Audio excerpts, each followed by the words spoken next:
mesdames, mesdemoiselles, messieurs, on est très heureux de vous retrouver du côté de Lantigny. Coup d'envoi qui est donné par Robin Pochon de cette finale de BCF Cup Junior D. La rencontre qui va mettre aux prises l'équipe du Team Glan à la formation du FC Villars-sur-Glâne. Les joueurs de Team Glan évoluent en bleu. Vous l'aurez compris, par déduction, Villars-sur-Glâne va évoluer en maillot orange. On se réjouit vraiment de vous faire vivre les meilleurs moments de cette finale. Ce coup de coin, notamment Saad et Chorneau au centre pour tenter de mettre leur tête avec une reprise. Et il me semble que c'est Maxime Chorneau qui a pu détourner, ou alors peut-être le défenseur qui l'a devancé. Et Hussein Saad qui va laisser cette touche à Amael Anchaud. On joue la 3e minute de cette finale de BCF Cup Junior D. Avec un ballon sur le capitaine Morel qui vient à côté de lui. Le centre, il est contré. C'est Costa de Oliveira qui se charge de ce corner. Une balle mise en retrait qui passe juste à côté. Bien tenté de la part de Simon Morel. Le capitaine du Team Glan là, qui avait une bonne opportunité d'ouvrir la marque dans cette 4e minute de jeu. Belle opportunité et le dégagement pour Yanis Pitlou de Villars-sur-Glâne. Parvient à contrôler cette balle et la conserver. La Mangold s'est bien fait avec un ballon mis devant le tir. Un ballon qui passe à côté. Mathias Silvestre dos Santos qui s'est retourné et qui a tenté le tir immédiat. Ça passe assez largement à côté du but défendu par Léonard Schmutz qui peut relancer pour sa formation. Clément dans le couloir. On fait avancer ce ballon avec Gadella. Ça va sortir en touche en faveur des joueurs de Frédéric Savio. Solide gabarit au centre, dont Gadella. Attention, belle opportunité. Ballon repris, ouais, c'est lui qui le reprend de la tête ce ballon. Jefferson Emmanuel de Oliveira. Gadella qui peut marquer le 1-0 en faveur de Team Glan. Très joli corner, très belle reprise de la tête. C'est 1-0 pour le Team Glan face au FC Villars-sur-Glâne. On joue la 10e minute de cette première période. Encore une fois mis sur le côté avec la tentative de débordement de Nisa Imami avec un cuir mis à côté. Le tir, oh le bel arrêt du portier sur ce tir de Noah Mangold. Très belle intervention de Léonard Schmutz qui a pu détourner en corner. C'était une belle opportunité d'égalisation là pour les joueurs de Villars-sur-Glâne. L'équipe d'Antonio Manuel Rodriguez, Frédéric Collot et Tan To au bénéfice de ce coup de coin dans cette 11e minute. Un ballon relâché par le portier et on parviendra à dégager du côté de Team Glan. Ce ballon sorti de la surface avec le contrôle de Gadella qui va revenir tranquillement derrière lui sur Ethan Clément. C'est une nouvelle remise en jeu en faveur des joueurs de Frédéric Savio. Ce coup franc dicté par Robin Pochon. Coup franc en faveur des joueurs du Team Glan et c'est Angelo Rafael Costa de Oliveira sans doute qui va se charger de le botter. Ils sont deux avec le capitaine Simon Morel. C'est une très belle opportunité dans cette 14e minute de venir inquiéter Yanis Pitlou, gardien du FC Villars-sur-Glâne. Le coup de sifflet de Robin Pochon, le ballon qui est parti et un cuir qui passe à côté de la cage finalement, légèrement par-dessus le but défendu par Yanis Pitlou qui va pouvoir dégager pour son équipe. Interception de ce ballon mis en avant. Attention à la retombée du cuir. Chorneau qui va passer le portier avec la tentative de se remettre le ballon dans le sens du but. Et finalement un cuir capté par le gardien Yanis Pitlou qui a remis rapidement sur Nisa Imami. Un cuir mis devant sur Mangold. La passe de Mangold, on cherche le décalage. Interception Moussa qui va venir devant lui. C'est un petit peu approximatif. Tout cela, un ballon dégagé en touche par Stanislav Kubala. Baladza qui va se charger de ce coup franc. On est à 3 minutes du terme de cette première période. Ce premier tir avec une déviation bien tentée là, de la part de Nisa Imami. Et ce ballon capté par Léonard Schmutz. Manque de puissance sur cette déviation. Toute dernière seconde de cette première période, ce premier tiers-temps, un cuir mis en avant par Dos Santos, interception du cuir par Mangold. Mangold qui se retourne, qui marque, très joli but marqué par Noah Mangold qui est parvenu à se retourner, qui adresse un superbe tir croisé et qui égalise à quelques instants du coup de sifflet, marquant la fin de ce premier tiers-temps, un partout dans ce match, grâce à ce très beau but marqué par Noah Mangold. Le coup d'envoi de cette deuxième période, un partout dans ce rendez-vous en cas d'égalité. On rappelle qu'il y aura des tirs au but entre les deux formations, on n'en est pas là, il reste 2 fois 25 minutes à jouer, un partout, but marqué par l'intermédiaire de Gadela pour l'équipe du Team Glan. Et puis l'égalisation, elle était absolument superbe également après ce but de la tête. Un but signé Noah Mangold, un tir appuyé croisé pour le 1 partout à quelques instants du terme de la première période.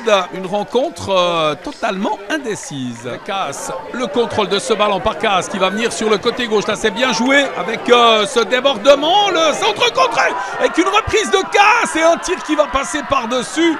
Ouais, très joli là de la part notamment de Silva Caetano là, qui est monté aux avant-postes. Et puis en dernier lieu, il y a eu ce tir signé Lara da Silva Fernandez. On a une très belle occasion là de prendre l'avantage du côté des Oranges. Balassa qui va se charger de botter ce coup franc, mur de deux joueurs devant le joueur du FC Villars-sur-Glane. Il y en a un troisième qui va venir s'y rajouter. Chercher un coéquipier second poteau là pour tenter de prendre l'avantage. Le joueur qui a fait le pas en avant, il doit rester dans le mur. Voilà ça qui peut s'élancer, un ballon qui passe devant tout le monde et un but qui est annulé. Alors un but qui est annulé, l'arbitre a tout de suite fait mine de refuser cette réussite, le gardien également. Apparemment pas d'opportunité de le tirer direct ce coup franc. Du coup, but annulé, on en reste à un partout. C'était une belle occasion là de prendre l'avantage pour le FC Villars-sur-Glane. Ce cuir contrôlé, ouais, bien fait de la part de Oliveira. Ballon mis en avant. Il n'arrive pas à dégager ce ballon avec Léane Egeli. Et Egeli qui commet la faute. Oui, l'arbitre Robin Pochon qui montre le point de pénalty pour cette intervention sur Quentin Clément.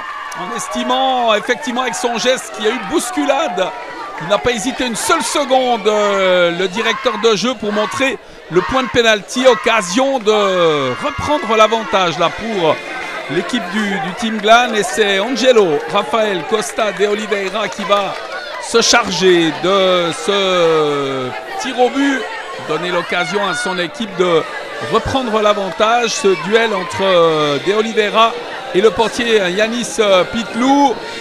On lui a sans doute dit de rester sur la ligne. En tous les cas, un des pieds doit rester sur la ligne de but. Voilà, on a mis tout le monde en ligne correctement. On va vraiment dans les détails techniques pour éviter qu'un joueur ou une joueuse vienne gêner le tireur. Angelo Rafael Costa de Oliveira face à Yanis Pitlou. Le joueur du Team Glan qui peut s'élancer et qui marque. Le portier pris à contre-pied, c'est 2-1. Avec un petit geste là, direction du public des supporters.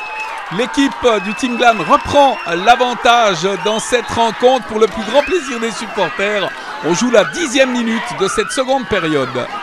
En discussion avec Balazza. Est-ce que c'est lui qui va le tirer? Non, on va le jouer en deux temps avec le centre tendu. Un ballon qui passe devant tout le monde. Quelle grosse occasion pour le buteur Noah Mangold, d'un second poteau. La très belle combinaison proposée par les joueurs de Villars-sur-Glane. On est passé très près du 2 partout. Le FC Villars-sur-Glane qui s'est créé tout à l'heure une très belle occasion et qui est toujours à l'offensive. Ils font une très bonne seconde période, deuxième tiers-temps là, avec ce ballon capté par Casse qui revient derrière lui. Casse à l'interception de ce ballon, un tir premier poteau qui va finir à l'extérieur du terrain. Encore un gros danger là devant le but de Léonard Schmutz. Pour le moment, au niveau du score, c'est 2-1. Il reste encore 8 minutes à jouer dans cette période intermédiaire. Ça qui va sans doute tenter de mettre un long ballon devant lui, c'est ce qu'il fait. Il est long, ce cuir repoussé par le portier. L'arrivée de Noah Mangold et puis très bonne intervention de Léonard Schmutz là, qui a pu capter ce ballon avec un contact. Il a eu contact avec son adversaire. Avec le buteur du FC Villars-sur-Glane. C'est lui finalement qui va botter ce coup de poing. Attention, danger. Medrek casse avec un ballon repoussé par le portier. Le tir finalement de Noah Mangold qui a été une nouvelle fois détourné. Très grosse opportunité là de recoller au score. Villars-sur-Glâne relativement mal payé. Hein. Ils se sont créés quelques belles occasions, 2 ou 3. Finalement, ce ne sera pas un corner, ça sera un dégagement pour le portier. On s'est ravisé là sur cette tentative de Noah Mangold. Belle opportunité encore une fois pour Balatza. Le coup de sifflet de l'arbitre, le ballon qui est parti, qui finit sa course directement au fond du but et il est annulé encore une fois. Oh, décidément, très très mal payé les joueurs de Villars-sur-Glâne. Ouais, c'est le deuxième. C'est le deuxième, de jolies frappes, mais annulé finalement. Tir direct non autorisé là sur ces coups francs dans cette portion du jeu. Et annulé par l'arbitre Robin Pochon. Bien évidemment, si quelqu'un avait touché le ballon, là, ça aurait complètement changé. Hein. Le but aurait été octroyé, mais à 2 reprises, le ballon est rentré directement dans le but. Raison pour laquelle Robin Pochon a annulé ses réussites. 2-1 pour l'équipe de Team Glâne face au FC De Oliveira. Pour ce coup franc, De Oliveira qui va mettre le ballon à côté de lui sur son capitaine. Un ballon qui passe à côté, bien tenté, Simon Morel. Ce coup franc avec ce décalage pour le capitaine de Team Glâne et un ballon qui passe finalement à côté. Les joueurs de Team Glâne ont l'avantage de ce petit but d'avance alors qu'il reste encore 20 minutes à jouer. Un très joli duel là. Oh, il va passer, c'est bien fait là de la part de Anchaud à Maël Anchaud. Le contrôle de ce ballon avec la faute finalement, il se fait accrocher. Il est au bénéfice de ce coup franc. Alors que l'entraîneur vient faire des remontrances à l'arbitre, ouais, il l'avertit.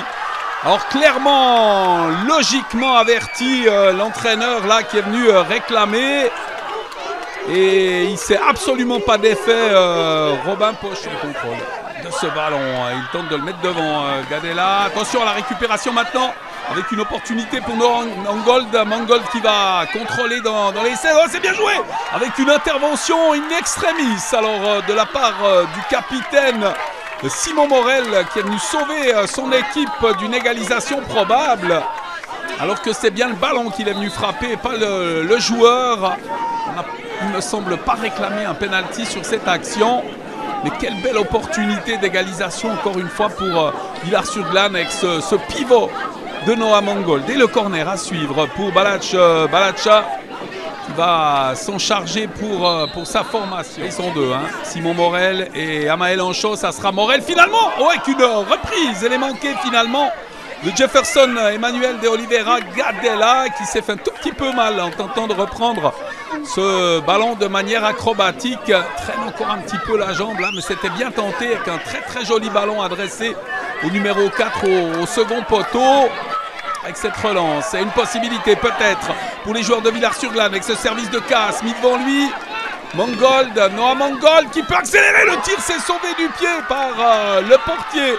Très bel arrêt de Léonard Schmutz, ballon encore jouable, qui n'est pas sorti des limites du terrain avec un tir et casse qui peut venir récupérer ce ballon, mais sauvé par la défense. Alors proprement fait là de la part d'Amael Anchaud qui a pu mettre devant lui. C'est contré, c'est peut-être pas terminé là avec Balatza plutôt, Balatza c'est son prénom avec cette récupération de Morel qui va partir en rupture. Morel le tire à côté, belle occasion. Ah, c'est chacun son tour, l'opportunité. Là on est à 4 minutes 15 secondes du terme de la partie. On est passé proche du 3-1, pratiquement je dirais le but du chaos. Les Oranges qui mettent de la pression dans les derniers instants, très très haut sur le terrain. Dos Santos en couverture, c'est Dos Santos qui va récupérer ce ballon. Le crochet de Dos Santos avec le tir, capté en 2 temps et relâché, puis finalement saisi par le portier Léonard Schmutz. Nouvelle occasion, tir un peu mou pour venir prendre à défaut le portier là, qui a pu capter ce ballon et qui va pouvoir dégager. Et cette récupération de Casse à côté de lui avec Imami, oh l'ouverture, attention, et que Mangold, un ballon dégagé in extremis devant l'attaquant, auteur de très beau but en première période avec un retourné, une frappe captée encore une fois en 2 temps par le portier sur ce tir de Mathias Silvestre dos Santos.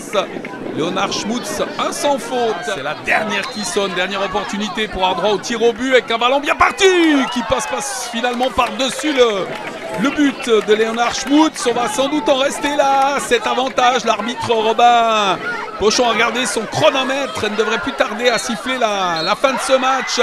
Avec ce dégagement, c'est terminé. La victoire du Team Glane qui a souffert dans les dernières minutes de jeu pour s'imposer face au FC Villars-sur-Glane sur la marque de 2-1. On a une très belle finale des Juniors D avec finalement ce penalty transformé qui permet à Team Glane, qui va permettre d'ailleurs à Team Glane dans quelques instants de soulever le trophée de vainqueur de cette BCF Cup des Juniors D.